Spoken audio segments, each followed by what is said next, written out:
Hello everyone, and welcome to today's English lesson. I hope you're having a wonderful day.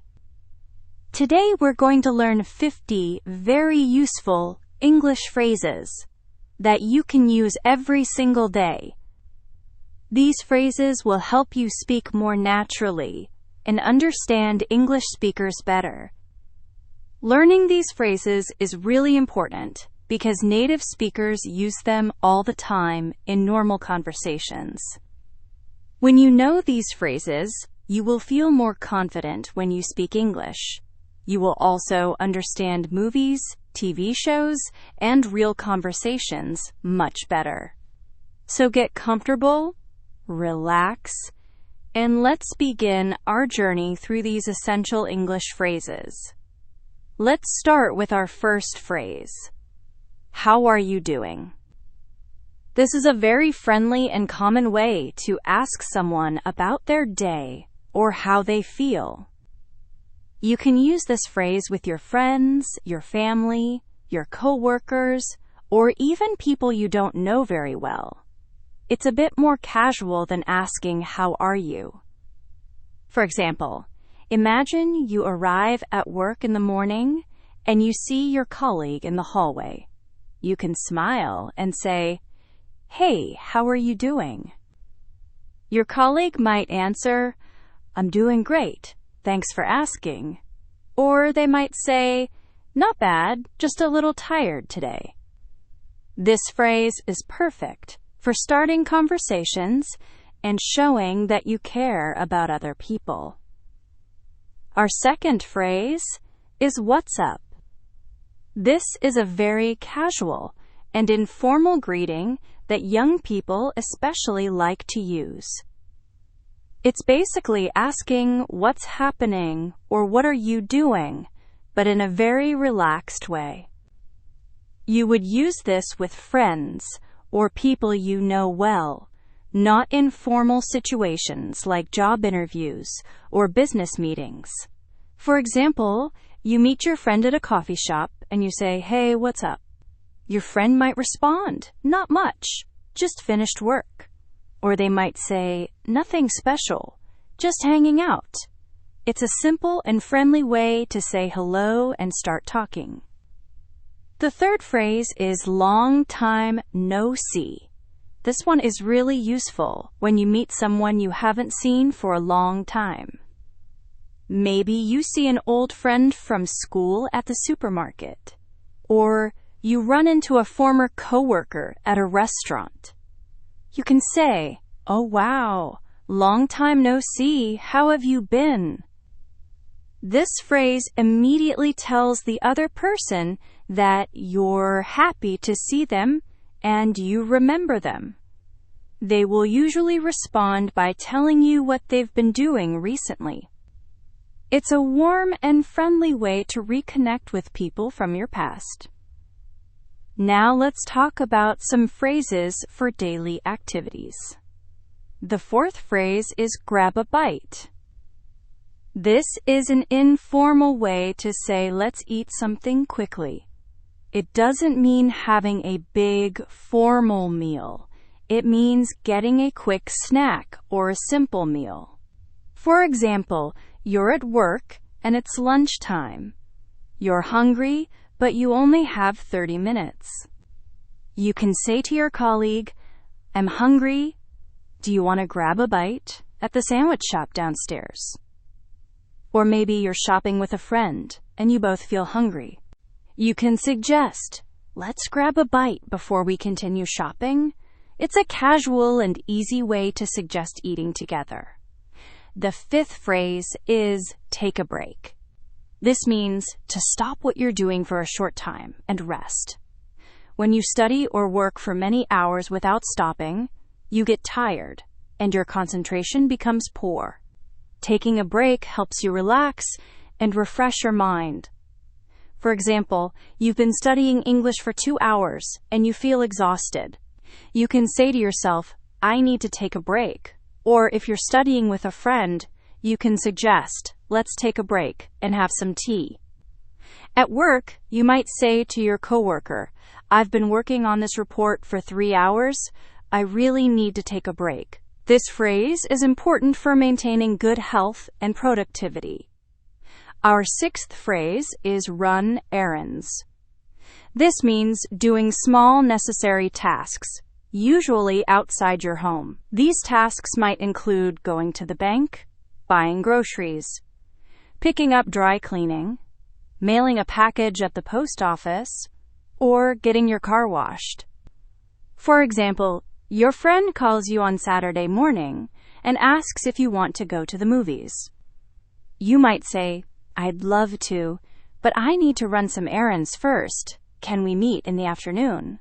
Or you might tell your family, "I'm going out to run errands. Do you need anything from the store?"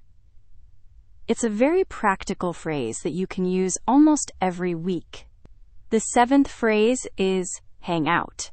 This means spending time with someone in a relaxed, casual way. You're not doing anything special or formal, just enjoying each other's company. For example, you might call your friend and say, "Are you free this evening? Do you want to hang out?" You could watch a movie together, go for a walk, sit in a park, or just talk at a cafe. It's about being together without pressure or specific plans. Teenagers and young adults use this phrase a lot, but people of all ages can use it when they want to spend informal time with friends or family.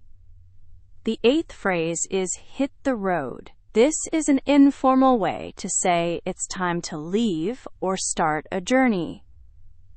For example, you're visiting your parents and it's getting late.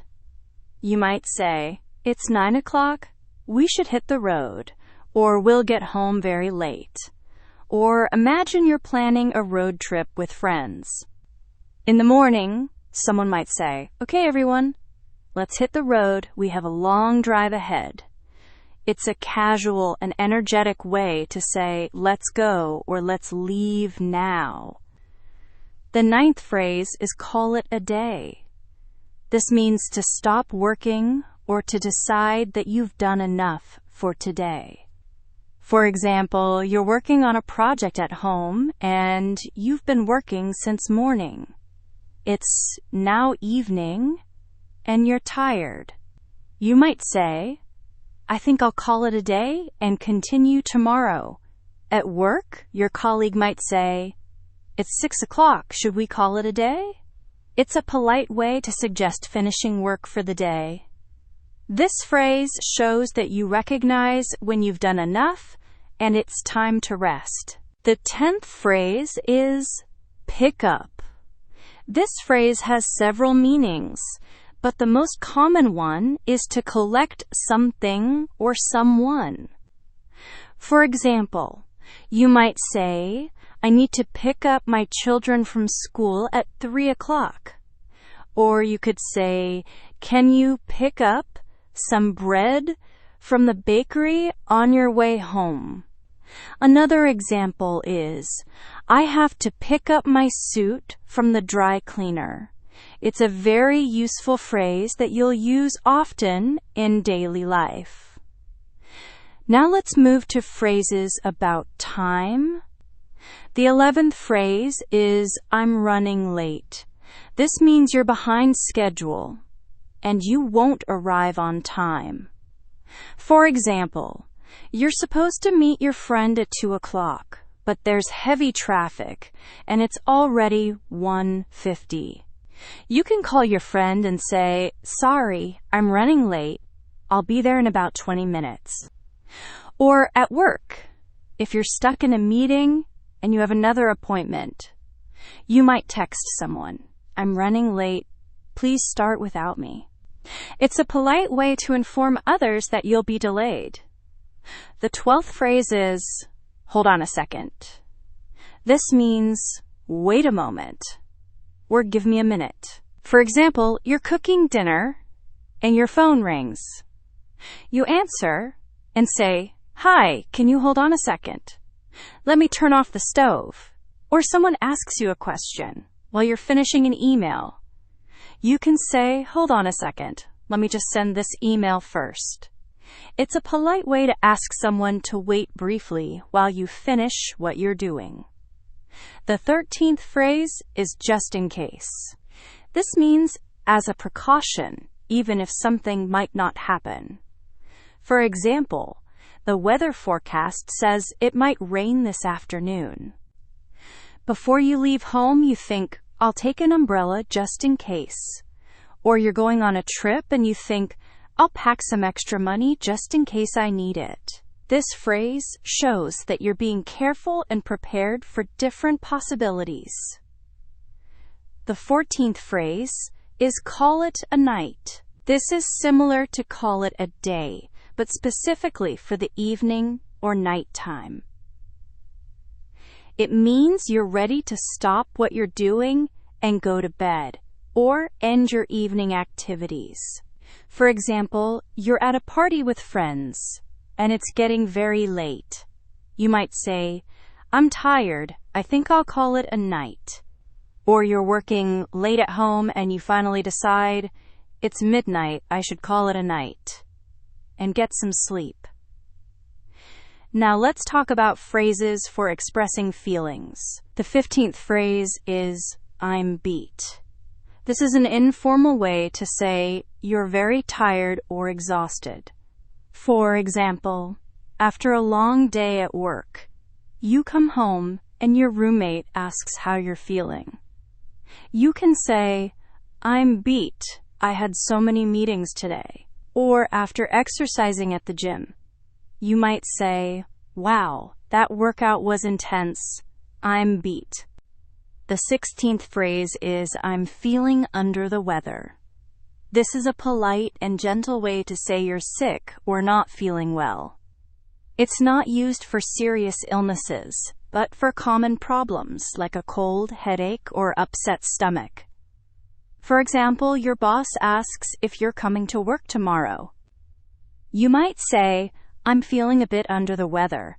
I think I should stay home and rest. Or your friend invites you to dinner and you say, thanks for the invitation, but I'm feeling under the weather today. Can we do it next week? The 17th phrase is, I'm all ears. This is a friendly way to say you're ready to listen carefully to what someone wants to tell you. For example, your friend says they have some exciting news. You can respond, really? I'm all ears. Tell me everything. Or at work, your colleague says they have an idea for a new project. You can say, I'm all ears. What's your idea? This phrase shows enthusiasm and interest. The 18th phrase is, take it easy. This has two common uses.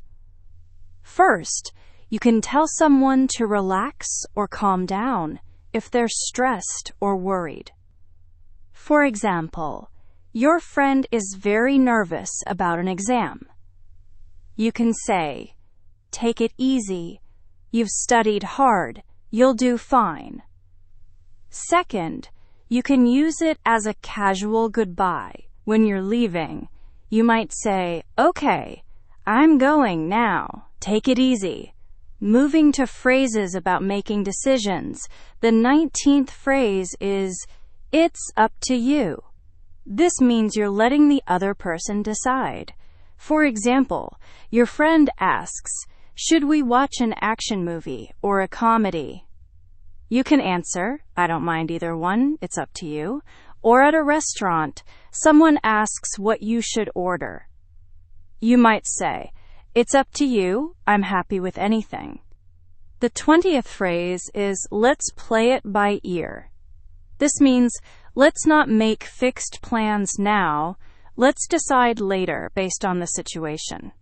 For example, your friend asks what time you should meet on Saturday. You're not sure about your schedule yet, so you say, I'm not certain, let's play it by ear, I'll call you on Saturday morning. Or you're planning an outdoor picnic but the weather is uncertain. You might say, let's play it by ear, if it rains we can do something else. The 21st phrase is, I'll sleep on it. This means you need time to think about something before making a decision. For example, someone offers you a new job, but you're not sure if you should accept.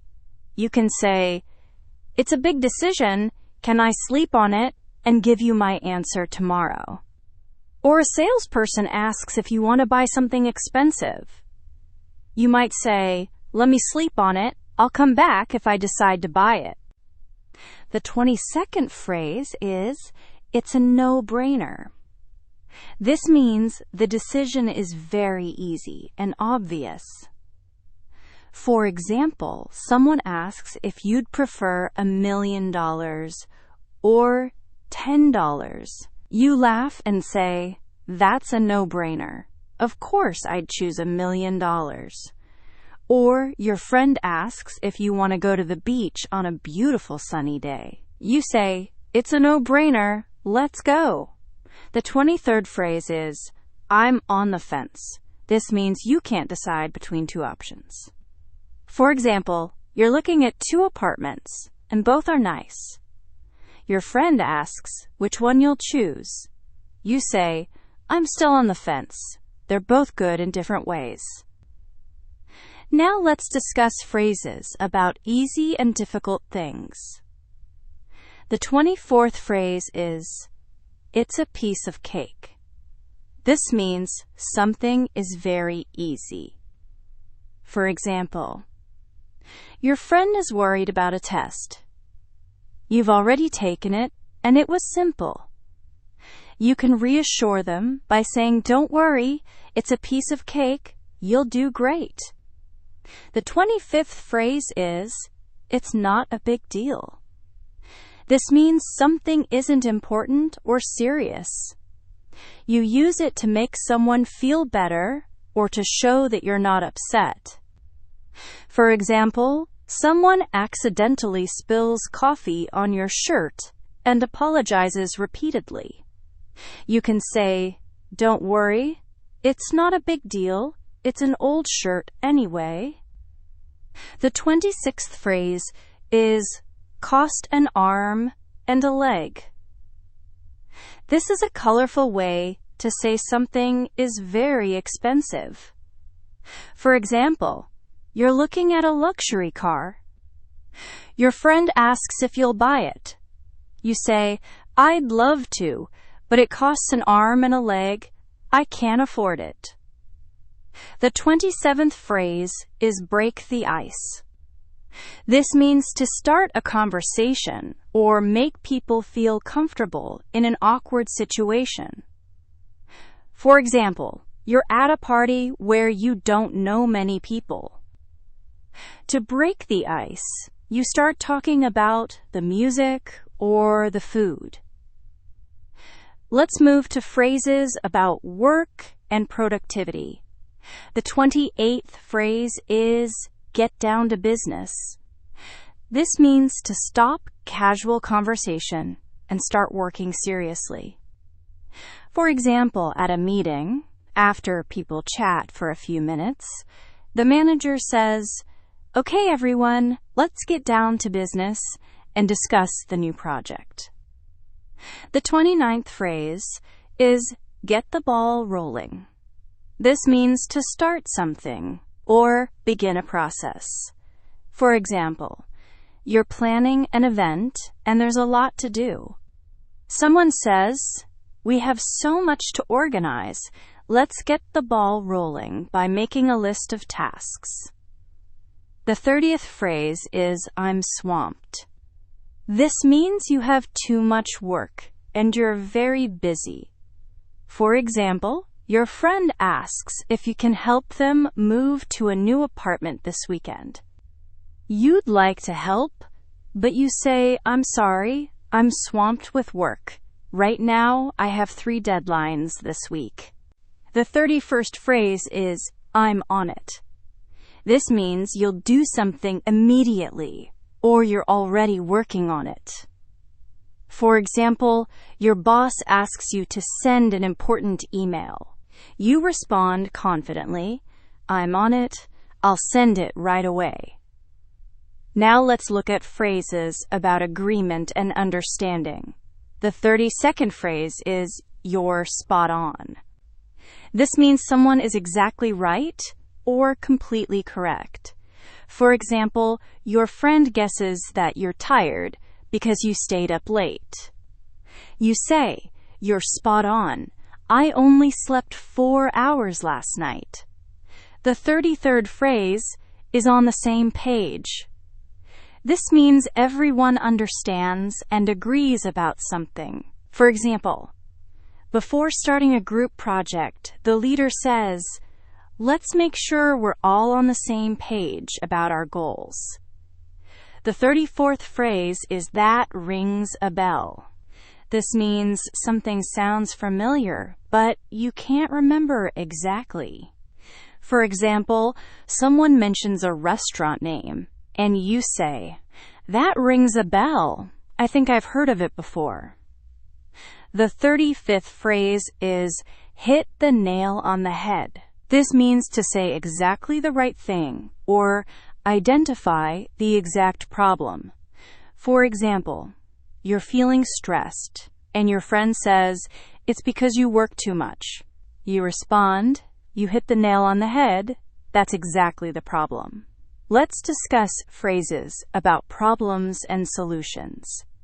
The 36th phrase is out of order. This means something is broken or not working. For example, you go to use the elevator, but there's a sign that says, "Out of order, please use stairs." The 37th phrase is back to the drawing board. This means you need to start over because your plan or idea didn't work. For example, you tried a new recipe, but the cake burned. You sigh and say, "Well, back to the drawing board." The 38th phrase is the last straw. This refers to the final problem in a series of problems that makes you lose patience. For example, your car broke down. Then you lost your wallet. And then you missed your train. The missed train was the last straw, and you felt very frustrated. The 39th phrase is cut corners. This means doing something in a cheap or quick way, usually resulting in poor quality. For example, a construction company cuts corners by using cheap materials, and the building has problems later. Now let's talk about phrases for encouragement and support. The 40th phrase is "hang in there." This means keep trying, don't give up, things will get better. For example, your friend is going through a difficult time at work. You can encourage them by saying, "I know it's tough right now, but hang in there. Things will improve." The 41st phrase is "break a leg." This is an interesting phrase because it actually means good luck, especially before a performance, exam, or important event. For example, your friend is about to go on stage for a play. You say, "Break a leg, you'll be amazing." The 42nd phrase is "go the extra mile." This means to do more than what is expected or required. For example, a teacher stays after school to help students, going the extra mile to ensure they understand. Let's discuss phrases about communication. The 43rd phrase is "spill the beans." This means to reveal a secret or tell information that was supposed to stay private. For example, you're planning a surprise birthday party for your friend. You tell everyone, "Don't spill the beans, keep it secret." The 44th phrase is "I'm just pulling your leg." This means you're joking or teasing, not being serious. For example, you tell your friend you won $10 million in the lottery. They look shocked. You laugh and say, "Relax, I'm just pulling your leg. I didn't really win." The 45th phrase is "keep in touch." This means to stay connected and continue communicating, even if you don't see each other often. For example, a coworker is leaving for a new job. You say goodbye and add, "Let's keep in touch. We can still meet for coffee sometimes." Now we're getting close to the end. The 46th phrase is "let's cross that bridge when we come to it." This means, don't worry about a problem until it actually happens. For example, your friend is worried about something that might happen next month. You can say, "Let's cross that bridge when we come to it. No need to stress now." The 47th phrase is, "it's up in the air." This means something is uncertain or not decided yet. For example, your family asks about your vacation plans. You say, "It's still up in the air. We haven't decided where to go yet." The 48th phrase is in a nutshell. This means to summarize something briefly or give the main point. For example, someone asks what a long movie was about. You say, in a nutshell, it's about a scientist who travels through time. Our 49th phrase is make the most of. This means to take full advantage of a situation or opportunity. For example, it's a beautiful sunny Saturday. You might say, "Let's make the most of this weather and go hiking." Finally, our 50th and last phrase is, "it's not my cup of tea."